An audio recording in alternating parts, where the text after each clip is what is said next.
الحمد لله رب العالمين والصلاة والسلام على سيد الأنبياء والمرسلين أما بعد فأعوذ بالله من الشيطان اللعين الرجيم بسم الله الرحمن الرحيم هي الصلاة والسلام عليك يا رسول الله صلاة والسلام عليك يا حبيب الله صلاة والسلام عليك يا نبي الله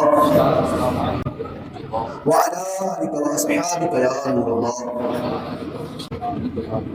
نویت سنت الاعتکاف نبی رحمت شفیع امت قاسم نعمت و برکت صلی اللہ علیہ وسلم کا فرمانے رحمت نشان ہے کہ تم اپنی مجلسوں کو مجھ پر درود پاک پڑھ کر آراستہ کرو کہ تمہارا مجھ پر درود پاک پڑھنا کل بروز قیامت تمہارے لیے نور ہوگا صلو علی الحبیب صلی اللہ تعالی علی محمد صلی اللہ علیہ وسلم۔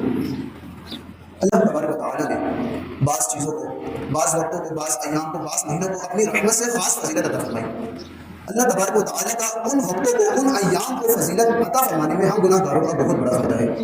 وہ اس طرح کہ جب کوئی وقت، کوئی ایام اللہ تبارک و تعالیٰ کے معاب خاص ہو جاتا ہے تو اس کی فضیلت بڑھ جاتی ہے، تو اس میں اللہ تبارک و تعالیٰ کے بندے کم وقت میں اللہ تبارک و تعالیٰ کے زیادہ قریب ہو جاتے ہیں۔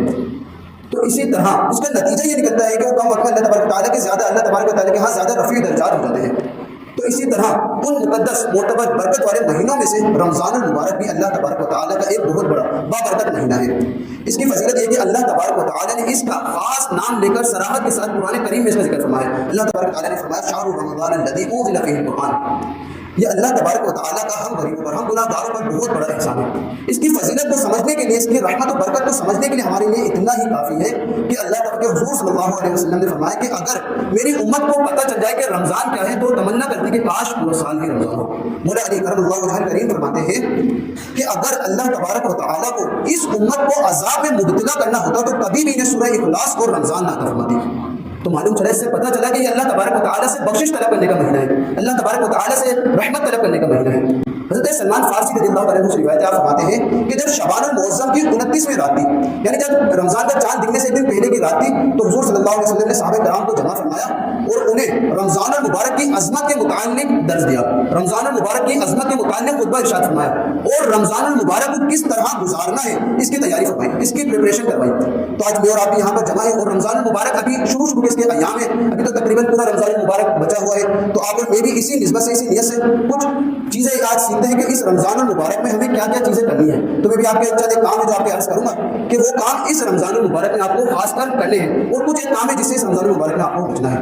تو رمضان المبارک جس چیز کا یہ مہینہ ہے، اس کا سب سے پہلے کام تو روزے رکھنے ہیں، وہ تمام کو رکھنے ہیں اور تمام روزے رکھنے ہیں۔ اللہ تبارک و تعالیٰ نے قرآن کریم میں ارشاد فرمایا جس کا ترجمہ کنز الایمان ہے، اے ایمان والوں روزے تم پر فرض کیے گئے تاکہ تم پرہیزگاری کیا کرو، تاکہ تم تقوی کیا کرو۔ تو اس سے معلوم ہو کہ روزے ہر مسلمان عاقل بالغ پر فرض ہیں، کسی بھی صورت میں اس کا چھوڑنا جائز نہیں ہے۔ رسول اللہ صلی اللہ علیہ وسلم نے فرمایا کہ بندے کے ہر اعمال، ہر اس کا نیک کام، نماز اور دیگر صدقات وغیرہ اس کے اپنے لیے ہوتے ہیں، مگر جو روزہ ہے نا یہ اللہ تبارک و تعالیٰ کے لیے ہوتا ہے۔ حضور صلی اللہ علیہ وسلم نے فرمایا کہ روزہ، باقی دیگر جو نیکیاں ہوتی ہیں ان کا بندے کو ثواب ملتا ہے، مگر جو روزہ ہے نا اس سے خود بندے کو رب رحمان عز و جل ملتا ہے۔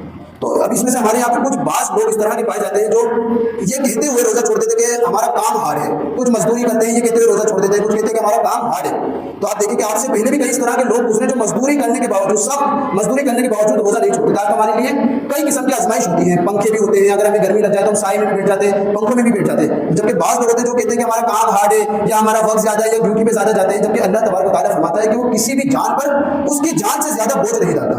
تو آپ تمام بھی کوشش کریں کہ رمضان المبارک روزوں کا مہینہ ہے، اس میں سارے روزے رکھیں، کوئی روزے ضائع نہ کریں۔ اور بعض لوگ اس طرح کے ہوتے ہیں کہ ان کے ذرا سا کٹ بھی لگ جائے نا یا ذرا سا سر میں درد ہو جائے، بخار ہو جائے تو روزہ چھوڑ دیتے ہیں، جبکہ حضور صلی اللہ علیہ وسلم کا فرمان ہے صوموا تصحوا، روزہ رکھو صحتیاب ہو جاؤ گے۔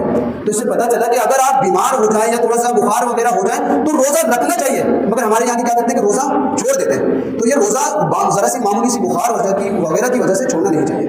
حضور صلی اللہ علیہ وسلم نے فرمایا روزے دار کے لیے دو خوشیاں ہیں، ایک تو وہ ہے کہ جب وہ روزہ رکھتا ہے اس وقت اسے خوشی عطا ہوتی ہے، اور دوسری خوشی وہ ہے کہ جب وہ رب تعالیٰ سے ملاقات کرے گا۔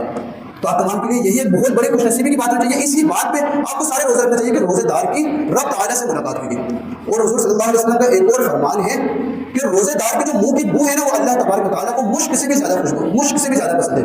تو آپ تمام کو بھی چاہیے کہ اس رمضان المبارک میں روزہ گزارا نہیں چھوڑیں، روزے تمام کو سارے کے سارے روزے رکھنے ہیں۔ اور اس رمضان المبارک میں روزوں کے ساتھ ساتھ میں چند امور، چند کام اور کرنے ہیں، وہ یہ ہے کہ نمبر ایک آپ تمام اس رمضان المبارک میں تراویح بھی پابندی سے پڑھیں۔ حضور صلی اللہ علیہ وسلم نے فرمایا کہ جس نے ایمان کے ساتھ ثواب کی نیت سے رمضان المبارک میں قیام کیا تو اس کے پچھلے تمام گناہ معاف ہو جائیں گے.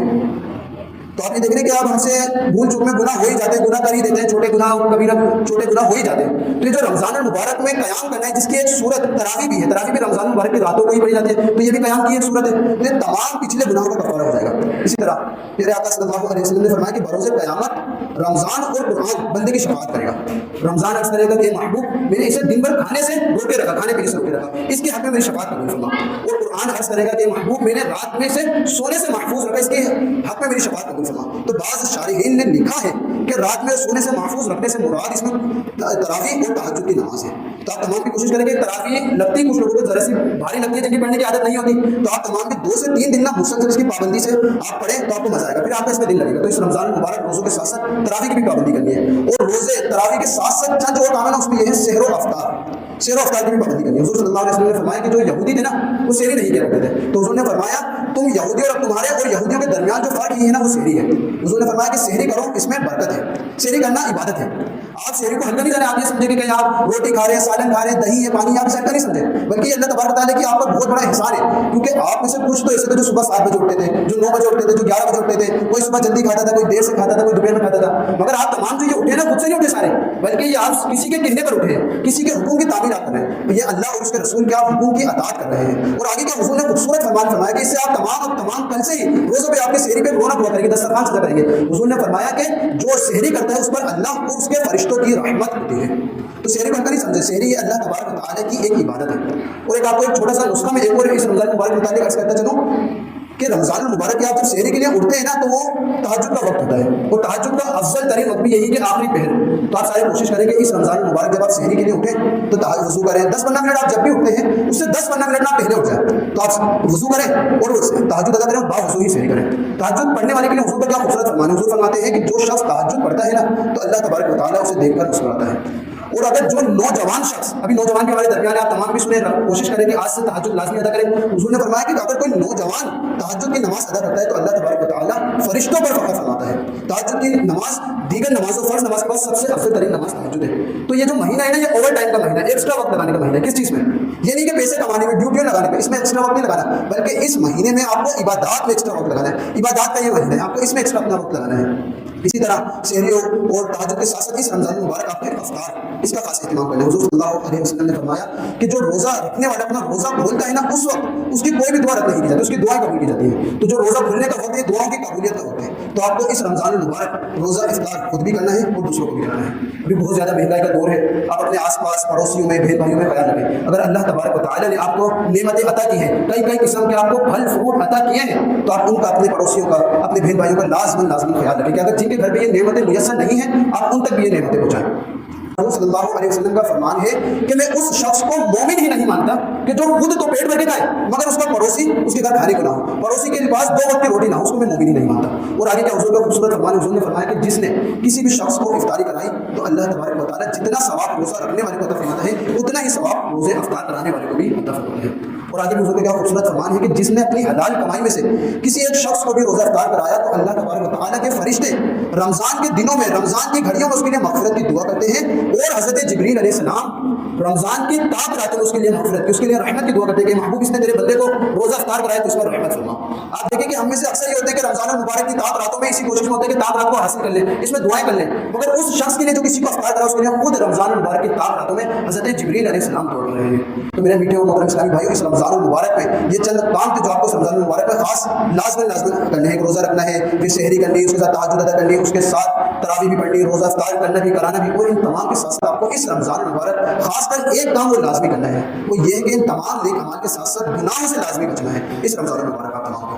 وہ اس طرح کہ جب رمضان المبارک آتا ہے تو اس میں نیکیوں کا ثواب بڑھا دیا جاتا ہے, فرض کا ثواب 70 گنا بڑھا دیا جاتا ہے. اسی طرح گناہ کرنے پر اس کی نحوست بھی بڑھا دی جاتی ہے. گناہ کرنے پر حضور صلی اللہ علیہ وسلم نے فرمایا کہ جس نے رمضان المبارک میں ایک گناہ کیا, میرے نوجوان سنو, جس نے ایک گناہ کیا اس کے 1000 سال کے نیک اعمال برباد ہو جائیں گے. آج ہمارا معاذ اللہ کا حال ہوتا ہے کہ ہم گناہ کو گناہ نہیں سمجھتے, اس قدر گناہ کے ہم عادی ہو جاتے ہیں. ہمارے ہاتھ میں ایک موبائل ہوتا ہے, بس ہم اس کو اوپر کرتے رہتے ہیں, ہم دیکھتے نہیں کہ اس میں کیا چل رہا ہے, گانے باجے فلمیں ڈرامے چل رہے ہوتے ہیں, معاذ اللہ فحش چیزیں چل رہی ہوتی ہیں, اسے گناہ نہیں سمجھتے. میرے میٹھے محترم اسلام بھائیو, تمام گناہ کی ایک صورت ہے. آپ تمام کوشش کریں کہ اس رمضان المبارک میں موبائل کا جتنا کم ہو سکے استعمال کریں, اپنا زیادہ سے زیادہ وقت عبادت میں میں لگائیں، موبائل کو صرف حسب ضرورت استعمال کریں، خدا را اس سے بچیں۔ اور حضرت مولا علی کرم اللہ وجہ الکریم کیا فرماتے ہیں، میں ایک قبر کے پاس سے گزر رہا تھا تو اس میں عذاب ہو رہا تھا، شدید عذاب۔ تو اس مردے نے دیکھ کے پہچانا، اس نے کہا کہ اے علی میری شفاعت کرو، اللہ سے میری اس کے لیے بخشش کی دعا کرو۔ حضرت مولا علی نے اپنے ہاتھ اٹھا لیا، ہاتھوں کو بلند کر لیا، تو اللہ تبارک و تعالیٰ نے فرمایا کہ اے علی تم اس کے لیے دعا نہیں کرو، اس کے لیے بخشش کی دعا نہیں کرو۔ تو حضرت مولا علی نے عرض کری کہ محبوب ہے مولا، اس کا کیا ایسا معاملہ ہے، اس کا کیا ایسا عمل ہے کہ اس کے لیے میں دعا نہیں کروں؟ تو اللہ تبارک و تعالیٰ نے فرمایا کہ یہ وہ شخص تھا جو رمضان المبارک کے دنوں میں تو روزہ رکھتا تھا، دنوں میں تو گناہوں سے باز رہتا تھا، مگر راتوں میں گناہوں سے باز نہیں رہتا تھا۔ تو میرے وہ نوجوان بھی سننے جو آپ سمجھتے کہ رمضان المبارک بس یہ، اگر آپ یہ سمجھتے کہ رمضان المبارک ایک عام مہینہ ہے، جس طرح کیلنڈر بدل رہے ہیں، سورج چاند دکھ رہا ہے، نیا مہینہ شروع ہوتے جا رہے ہیں، تو واللہ یہ وہ ایک عام مہینہ نہیں ہے۔ اس میں آپ اپنے آپ کو گناہوں سے بچائیں، یہ عبادت کا مہینہ ہے۔ اس میں آپ جس طرح عام روٹین میں موبائل چلایا کرتے تھے، راتوں کو دوستوں کی گیدرنگ میں بیٹھا کرتے تھے، خدا را اس رمضان المبارک سے آپ بچیں، گناہ کرنے سے رمضان المبارک میں خاص کر بچیں، کیونکہ یہ اللہ تبارک و تعالیٰ کی عبادت کا مہینہ ہے۔ اس میں اللہ تبارک و تعالیٰ کے اتنے کروڑ احسان ہیں۔ آپ یہ دیکھیں کہ کتنا بد نصیب ہے وہ شخص جو اس رمضان المبارک میں بھی عبادت نہیں کرے۔ اس رمضان المبارک میں اللہ تبارک و تعالیٰ کا ہم پہ کتنا بڑا احسان ہے کہ ہمارا جو سب سے بڑا دشمن شیطان کو اللہ پاک نے بند کر دیا۔ نفل کا ثواب فرض کے برابر، فرض کا ثواب 70 گنا، ہر سجدے میں 1500 لے کیا، ہر گھڑی روزے کے وقت کئی گناہ گار جن پہ جہنم واجب ہو چکی تھی، اللہ تبارک و تعالیٰ انہیں جہنم سے نجات عطا فرماتا ہے۔ تو وہ شخص کتنا بد نصیب ہے جو اس مہینے میں بھی اپنے آپ کو دیگر فالتو مصروفیات میں لگائے رکھے، رمضان المبارک میں عبادت نہ کرے۔ میں آپ سے عرض کرتا ہوں کہ اپنے جو وقت ہے نا، آپ کا جو وقت ہے اس کو آپ عبادت میں لگا دیں، کہیں ایسا نہ ہو کہ پھر یہ وقت آپ کو کہیں اور لگا دیں۔ اس سے پہلے ہی آپ اپنے وقت کو عبادت میں لگا دیں، اپنے وقت کو خالی نہ چھوڑیں۔ اب پیارے آقا صلی اللہ علیہ وسلم کی جو زندگی گزارنے کا رمضان المبارک کا مہینہ تھا، جو رمضان المبارک کے مہینے میں جو انداز تھا وہ ہم مختصر سے سنتے ہیں۔ حضرت عائشہ صدیقہ رضی اللہ تعالیٰ عنہا سے روایت فرماتی ہے کہ رسول اللہ صلی اللہ علیہ وسلم کا یہ معمول تھا کہ جب رمضان المبارک شروع ہوتا تھا تو آپ عبادت پر کمر بستہ ہو جایا کرتے تھے، اپنے بستر شریف پر کم تشریف لایا کرتے تھے۔ آپ دیکھ رہے ہیں کہ یہ کون کرتا تھا؟ جو وجہ تخلیق کائنات ہے، جو معصوم عن الخطا ہے، جو اللہ تبارک و تعالیٰ نے اس رمضان المبارک کے مہینے میں جو شب قدر، جن کے دل کو ٹھنڈک پہنچانے کے لیے شب قدر رکھی، جو اعمال میں سب سے زیادہ نیک ہے، دنیا میں سب سے زیادہ نیک اعمال جن کے ہیں، ان کا یہ معمول تھا کہ رمضان المبارک میں عبادت میں کمر بستہ ہو جایا کرتے تھے۔ آج میرا اور آپ کا کیا حال ہے؟ ہم خود ہی اپنا حال بہتر جانتے ہیں کہ ہم میں سے کون ہے جو کتنی عبادت کرتا ہے، کتنا عبادت کے لیے کمر بستہ ہو جاتا ہے، کتنا وقت ہمارے ایک روزہ رکھ لیتے نا تو اپنے آپ کو بہت بڑی عبادت گزار سمجھتے ہیں۔ واللہ ایسا نہیں ہے، اس کو اس وقت کی اہمیت کو جانے، اس کو عبادت میں صرف کریں۔ اور آگے حضرت عائشہ صدیقہ رضی اللہ عنہا کیا فرماتی ہے کہ حضور صلی اللہ علیہ وسلم عبادت پر کمر بستہ ہو جایا کرتے ہیں اور بستر شریف پر کم تشریف لایا کرتے تھے، اور آپ کے چہرے کا رنگ نہ متغیر ہو جاتا تھا۔ حضرت علامہ عبدالرؤف مناوی رحمۃ اللہ علیہ رنگ کے متغیر ہونے سے اس سے مراد فرماتے ہیں کہ حضور کا خوف کی وجہ سے رنگ متغیر ہو جایا کرتا تھا۔ حضور کو اس چیز کا خوف ہوا کرتا تھا کہ یہ جو اللہ تبارک و تعالیٰ نے عبادت کا مہینہ عطا کیا ہے، کیا میں اس میں اللہ تبارک و تعالیٰ کے حق کو ادا کرنے میں مجھ سے کوئی کمی کوتاہی نہ ہو جائے، مجھ سے اس کا جو حق ہے نا وہ مجھ سے ادا ہونے میں کوئی غلطی نہ ہو جائے۔ اور آج ہم ہیں کہ اپنا وقت ادھر ادھر ضائع کریں، تو میری آپ تمام سے عرض ہے کہ اس مبارک مہینے کو مبارک جانتے ہوئے اس میں اپنے وقت کو عبادت میں لگائیں، اس میں ساتھ ساتھ فرض عبادات کے ساتھ ساتھ دیگر نفلی عبادات میں بھی زور دیں۔ اللہ تبارک و تعالیٰ سے دعا ہے کہ اللہ تبارک و تعالیٰ ہم تمام کو اس مبارک مہینے کی اہمیت کو جاننے، اس کی قدر کرنے، اس میں خوب عبادت کرنے کی توفیق عطا فرمائے۔